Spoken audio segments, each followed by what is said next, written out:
हमारी संस्कृति, हमारी पहचान।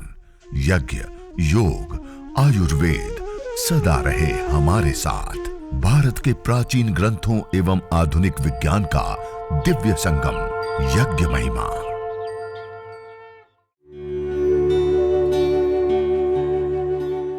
भारतीय संस्कृति में यज्ञ, योग एवं आयुर्वेद जैसी अमूल्य विद्याएं हैं, जिसका मूल है वेद।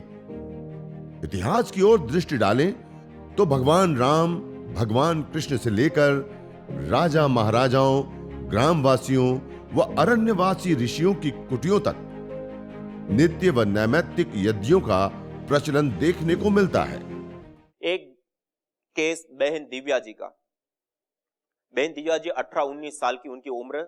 उनको पिट्यूटरी ग्लैंड, मस्तिष्क में पिट्यूटरी ग्लैंड के ऊपर गांठ हो गई और उस गांठ के होने के बाद कई सारे रिपोर्ट ये वो सब एमआरआई आदि हुआ। उनको पता चला कि ये इस प्रकार की गांठ है और डॉक्टर लोग कोई उस केस को लेने को लिए ही तैयार नहीं हो रहा और एक भी डॉक्टर ने नहीं कहा कि हम इसको ठीक करके दे सकते, इसका कोई इलाज नहीं है।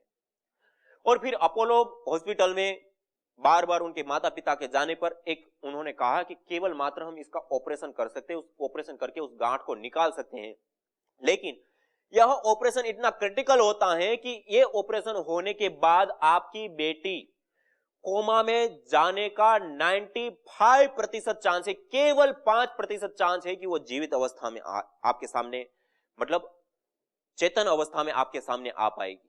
और यदि वो आ भी गई 5% चांस में, तब भी वो देख नहीं पाएगी, सुन नहीं पाएगी, उसकी स्मृति शक्ति बिल्कुल ही चली जाएगी। आपको जीवन भर उनकी सेवा करनी पड़ेगी और कुछ वो नहीं कर पाएगी। इस कंडीशन में उनके माता पिता के पास और कोई चारा था नहीं और कोई उस केस को ले नहीं रहे, कोई कुछ कह नहीं रहे थे।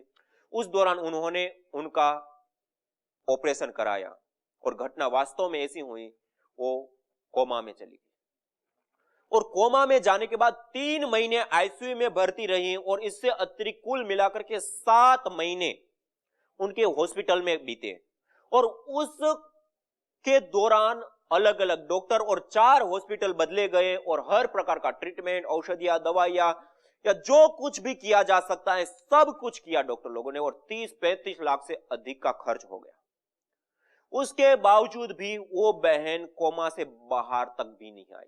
स्वास्थ्य अन्य चीज होना तो दूर की बात, कोमा से भी बाहर नहीं आई।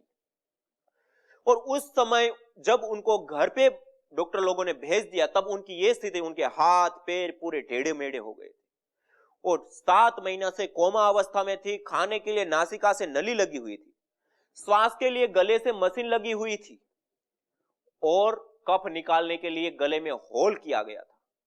पेशाब पानी के लिए, मल मूत्र की क्रिया के लिए नलियां लगी हुई थी। ऐसी कंडीशन में वो अपने घर पे लाए और उस समय वो परिवार रो रहा था कि अब हम क्या करें, जो कुछ किया जा सकते सब कुछ किया। और उनको कहा गया कि वो श्वास तो ले रही, बेशक मशीन के माध्यम से, अभी जीवित तो है, वो श्वास तो ले रही।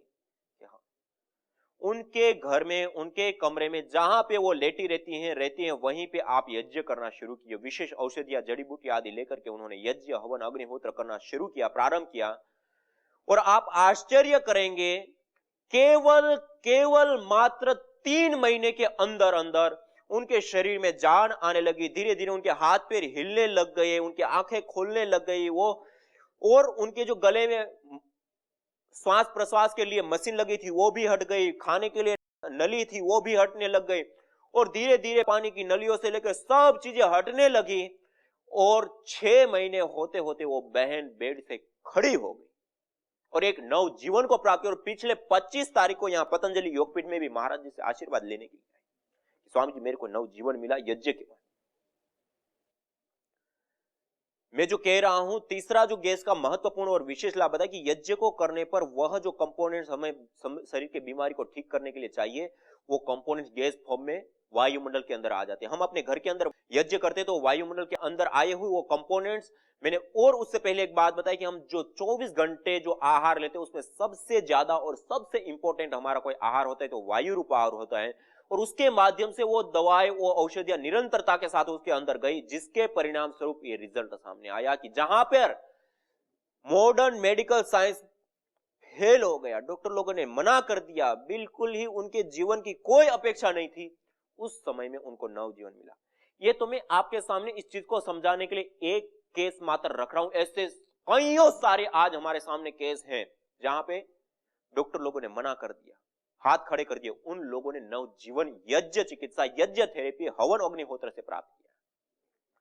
तो पहला, जब गैस से निकलती है उसके 3 और महत्वपूर्ण लाभ आपके सामने रखे। पहले वायु प्रदूषण को ठीक करना, दूसरा माइक्रोबायोलॉजिकल प्रदूषण को ठीक करना, और तीसरा गैस फॉर्म में वह दवाइयों का आना और हमारा ट्रीटमेंट होना। इससे अतिरिक्त और कई सारे लाभ हो सकते हैं, लेकिन जो दृष्ट है और सीधा सीधा जो हमें समझ में आता है, जो साइंटिफिक रूप से सामने आई बात है, उसके ऊपर 3 के ऊपर मैंने प्रकाश डाला। दूसरा, जो हम यज्ञ करते हैं, हवन करते हैं, उससे पार्टिकल निकलते हैं।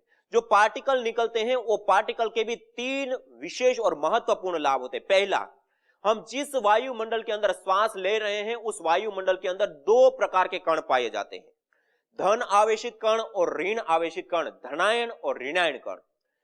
जो धन आवेशित कण होते हैं उसका प्राधान्य स्वाभाविक रूप से जहां शहर है, जहां पे भीड़ भाड़ वाला इलाका है, जहां औद्योगिकीकरण है, वहां पे होता है।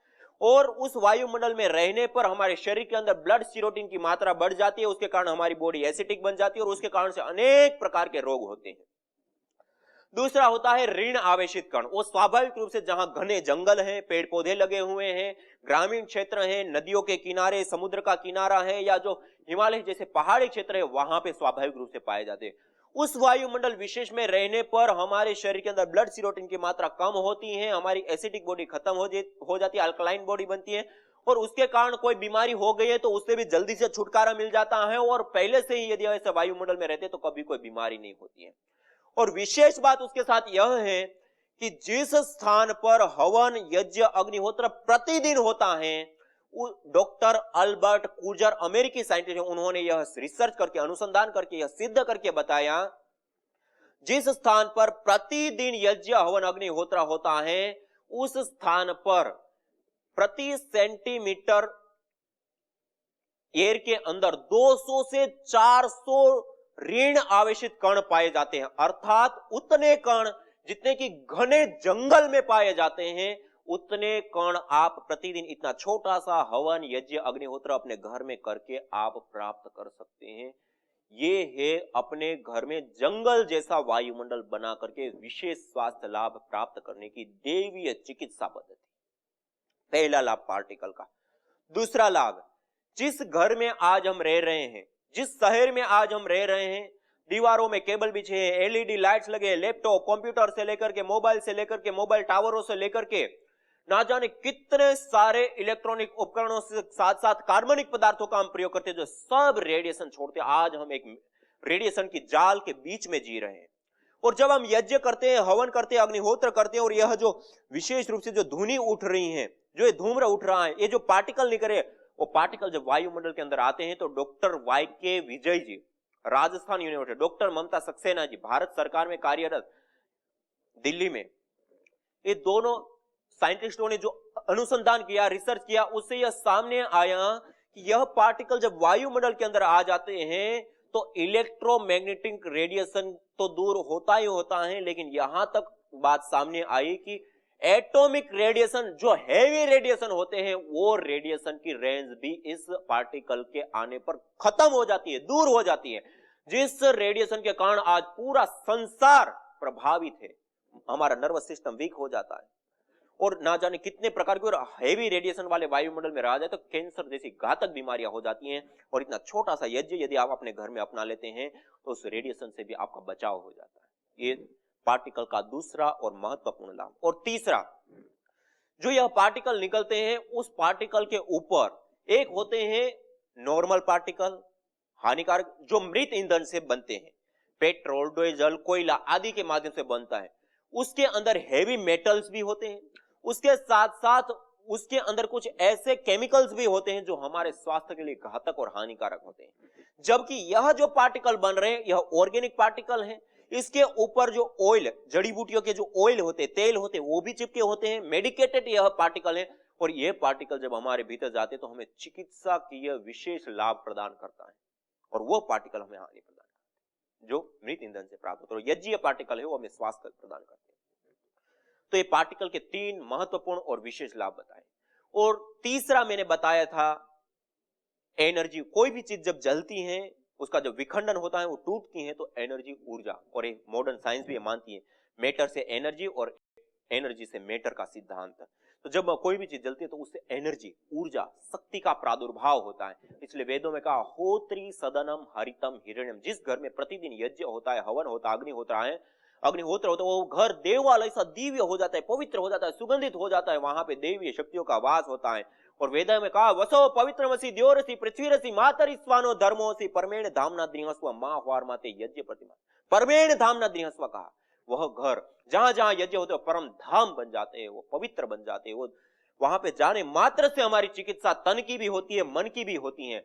ऐसा स्थान का निर्माण हो जाता है। अब इसके ऊपर रिसर्च तो कुछ हम कर नहीं सकते, या इस प्रकार का रिसर्च का कोई मॉडर्न साइंस के पास इस प्रकार का कोई वो है नहीं पद्धति, लेकिन इसको कुछ केसों के माध्यम से मैं आपको समझा सकता हूं।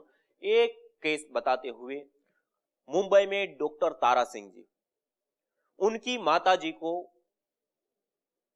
किडनी की प्रॉब्लम हो गई, किडनी फेल हो गई, डॉक्टर लोगों ने कहा। और वो जब हॉस्पिटल में गए, डॉक्टर लोगों ने कहा कि इसकी किडनी फेल हो चुकी है, और वो माताजी बेहोश अवस्था में आ गई थी, और उन्होंने कहा कि तात्कालिक तुरंत किडनी ट्रांसप्लांट कराना पड़ेगा, और उसके लिए कई लाख रुपए बताएं, कई लाख रुपए लगेंगे। और इतना ही नहीं, उसके साथ भी वो ऑपरेशन सक्सेस हो ना हो उसकी कोई गारंटी नहीं, और कई सारी कंडीशन के साथ वो बताया। और डॉक्टर तारा सिंह जी ने और उनके परिवार के लोगों ने सारा कहा कि माताजी की उम्र भी बहुत हो चुकी है, इतना सारा खर्च हम कैसे कर पाएंगे, और उसके बाद भी वो सक्सेस हो ना हो कोई वो नहीं है। और इन सारी चीजों को देख करके रात को 12 बजे किडनी फेलियर पेशेंट बेहोश अवस्था में उनको रात को 12 बजे घर पे लेकर के आए, और वो पिछले 25 सालों से अपने घर पे यज्ञ करते हैं, अपने सेंटर पे यज्ञ करते हैं, और यज्ञ के माध्यम से सैकड़ों रोगियों को उन्होंने नवजीवन प्रदान किया है। उन्होंने अपनी माताजी को जहां पे प्रतिदिन यज्ञ करते थे वहां जाकर के लेटा दिया, और प्रतिदिन सुबह शाम यज्ञ करना प्रारंभ कर दिया। आप आश्चर्य करेंगे, जिसको डॉक्टर लोग ने कहा कि अब ये जी नहीं पाएगी, बिल्कुल ही अब इनका जीवन समाप्ति की ओर है, किडनी ट्रांसप्लांट के लिए बता दिया, बेहोश अवस्था में आ गई थी। उस माताजी को वहां पे रखने पर केवल मात्र 15 दिन के अंदर उनका क्रिएटिनिन लेवल आधा आ गया, और धीरे धीरे धीरे वो माताजी चलने फिरने, खाने पीने, और इस घटना के कई साल बीत चुके, आज भी वो माताजी जीवित है, चल फिर रही है, कोई दवाई नहीं, किसी भी प्रकार का कोई उपचार नहीं, और आज भी स्वस्थ जीवन आयु को जी रही है। यह है जिस स्थान पे प्रतिदिन यज्ञ होता है और वहां पे जो एनर्जी, ऊर्जा का वायुमंडल बनता है, उसका प्रभाव। एक केस और मैं बताना चाहूंगा, बहन वनिता जी का। वो बेंगलोर में रहती हैं, उनको खाते समय कुछ गले में झटका सा आया और पूरा गला एकदम से चोक हो गया, और उसके कारण से उनको ना वो खा पा रही है, ना पी पा रही है, ना बोल पा रही है, और पूरी समस्या में। और उसके बाद वो बेंगलोर के बड़े बड़े 6 हॉस्पिटलों में बताया, एमआरआई, सिटी स्कैन से लेकर के जो भी अलग अलग प्रकार के रिपोर्ट सब कुछ कराया, सारे रिपोर्ट नॉर्मल नॉर्मल नॉर्मल, कोई बीमारी डिटेक्ट ना हो। दवाइयां दी जा रही है, वो उल्टा काम कर रही है, उससे और समस्याएं उनकी बढ़ रही है, और धीरे धीरे वो दुर्बलता की ओर जा रही। फिर उनके भाई मुंबई में रहते, उन्होंने कहा कि आप मुंबई एक बार आ जाइए, मुंबई में हम कुछ बड़े डॉक्टरों को दिखाते, वहां कुछ समाधान मिले। वहां जाकर के फिर 6 डॉक्टरों को बताया, बड़े बड़े अस्पतालों में, फिर से एमआरआई, सिटी स्कैन, ये सब किया, कई लाख रुपए इसमें खर्च कर दिए, उसके बावजूद भी कुछ नहीं हुआ, और सब ओर से निराश होकर के। और उस समय 1 महीना और 8 दिन के आसपास उनका समय बीत चुका था, और उनका 12 किलो वजन कम हो चुका था। खुद की भी चिंता, परिवार की भी चिंता, और ये सारी चीजें एक प्रकार, वो ना बोल पा रही, ना खा पा रही, ना पी पा रही, क्या करे, और ना कोई रिपोर्ट में कुछ आ रहा है। और उस समय उनके भाई अपने घर पे प्रतिदिन यज्ञ, हवन, अग्निहोत्र करते थे, और उसमें उनको बिठाया कि चलो कोई नहीं, कुछ नहीं हुआ तो आप अपने घर पे ही यज्ञ होता है, उसमें आप बैठिए, और यज्ञ विशेष रूप से गायत्री मंत्र से कीजिए, और यज्ञ के बाद वहीं बैठ करके अनुलोम विलोम, भस्त्रिका, ओम का उच्चारण करने का, बोल तो पा नहीं रही थी, लेकिन ओम का उच्चारण करने के लिए उनको कहा गया, और उन्होंने ऐसा करना शुरू किया, सुबह शाम यज्ञ, और उसके बाद ये सारी प्रक्रियाएं शुरू की, प्राणायाम आदि की, ओम का उच्चारण आदि। और आपको आश्चर्य होगा, जो 1 महीना 12 दिन और 6 हॉस्पिटल बेंगलोर में और 6 हॉस्पिटल मुंबई में, और कई लाख रुपए खर्च और कई दवाइयां देने के बाद भी उनका खाना पीना और बोलना नहीं शुरू हुआ। केवल यज्ञ करने पर, और जो प्रतिदिन यज्ञ होता है उस स्थान पर उनका खाना पीना रहना और ये व्यवस्था करने पर केवल मात्र 3 से 7 दिन के अंदर उनकी आवाज आ गई, वो खाने लग गई और वो बोलने लग गई। और ऐसे कई सारे केस हैं, लेकिन जो बात को मैं बता रहा हूं उसको समझाने के लिए मैं कोई एग्जाम्पल दे रहा हूं। तो मैं कह रहा था, कोई भी चीज हम यज्ञाग्नि के अंदर डालते हैं तो वो नष्ट नहीं होती, अपितु रूपांतरित होती है। जब वो रूपांतरित होते हैं तो 3 रूपों में हमारे सामने आती हैं। जब वो हमारे सामने 3 रूपों में आते हैं, गैस रूप में आते हैं, तो उसके 3 महत्वपूर्ण और विशेष लाभ होते हैं। पहला लाभ वायु प्रदूषण को ठीक करना, दूसरा लाभ माइक्रोबायोलॉजिकल प्रदूषण को ठीक करना, तीसरा लाभ हमारी चिकित्सा होना। जब वो पार्टिकल के रूप में आता है तो उसके भी 3 विशेष और महत्वपूर्ण लाभ। पहला, वायुमंडल के अंदर 2 प्रकार के कण होते हैं, धन आवेशित, ऋण आवेशित। उसमें जो ऋण आवेशित कण होते हैं उससे हमारे शरीर के अंदर ब्लड सीरोटिन की मात्रा का कम होना, उससे कारण से अल्कलाइन बॉडी बनना और उसके कारण से स्वास्थ्य लाभ होना। दूसरा, जो वायुमंडल के अंदर व्याप्त जो रेडिएशन का जाल है उस रेडिएशन से हमें बचाना। और तीसरा, मेडिकेटेड पार्टिकल का हमारे भीतर जाकर के हमारी चिकित्सा करना। और तीसरा है एनर्जी, ऊर्जा, जिसको मैंने कुछ एग्जाम्पल उदाहरण के माध्यम से मैंने आपको बताया, वेद मंत्रों के माध्यम से आपको बताने का प्रयास किया। ये है यज्ञ चिकित्सा, यह है हवन, यह है अग्निहोत्र, यह है एक नैनो टेक्नोलॉजी। धरती पर जितने भी पदार्थ पाए जाते हैं उसमें सबसे सूक्ष्मतर और सूक्ष्मतम कोई पदार्थ होता है तो वह होती है अग्नि। धरती पर मूल रूप से 3 रूपों में पदार्थ पाए जाते हैं, ठोस, द्रव और गैस रूप में। ठोस रूप में हमारे सामने चीनी मिट्टी का पत्थर है, उस पत्थर के अंदर हम पानी डालना चाहे तो क्या डाल सकते हैं? नहीं डाल सकते। उसके अंदर हम हवा डालना चाहे, गैस रूप में डालना चाहे डाल सकते? नहीं डाल सकते। उसके अंदर ठोस के अंदर कोई ठोस पदार्थ डालना चाहे तब भी हम नहीं डाल सकते। लेकिन उसी पत्थर को आप अग्नि के ऊपर रख दीजिए, अग्नि उसके अणु परमाणु के अंदर तक प्रवेश पा जाती है। इतनी सूक्ष्मतम अग्नि होती है, जहां पे कोई संभावना नहीं जिसके अंदर कोई चीज प्रवेश पा जाए, उसके अंदर भी अग्नि प्रवेश पा जाती है। और उस अग्नि में जब हम जड़ी बूटियां, गाय का घृत आदि की आहुति देते हैं तो शास्त्रों में, वेदों में कहा अंगम नयति इति अग्नि, जिसको अपने जैसा बना लिया। अर्थात सूक्ष्म से सूक्ष्मतर अग्नि स्वयं है और उसमें जब जड़ी बूटियां और घृत की आहुति, उसको भी अपने जैसा अर्थात सूक्ष्म से सूक्ष्मतर और सूक्ष्मतम बना लिया। और उसके कारण क्या हुआ? उसकी शक्ति अथाह रूप में बढ़ जाती है, मल्टीपल। जैसे वो रूपांतरित होता है तब भी वो मल्टीपल बढ़। जैसे गाय की घृत की हम आहुति देते हैं, 1 ग्राम गाय का घृत जब हम आहुति देते हैं और जलता है तो गैस फॉर्म में जब वो कन्वर्ट होता है तो 1864 गुना बढ़ जाता है। और उसके साथ वो नैनो भी हो रहा है। जब वो नैनो होता है तो उसका प्रभाव कहीं, जैसे एथिलीन ऑक्साइड से जो हम गैसें आज प्रयोग करते हैं या जो ईंधन प्रयोग करते हैं, उसमें सबसे ज्यादा कोई प्रभावी गैस होती है,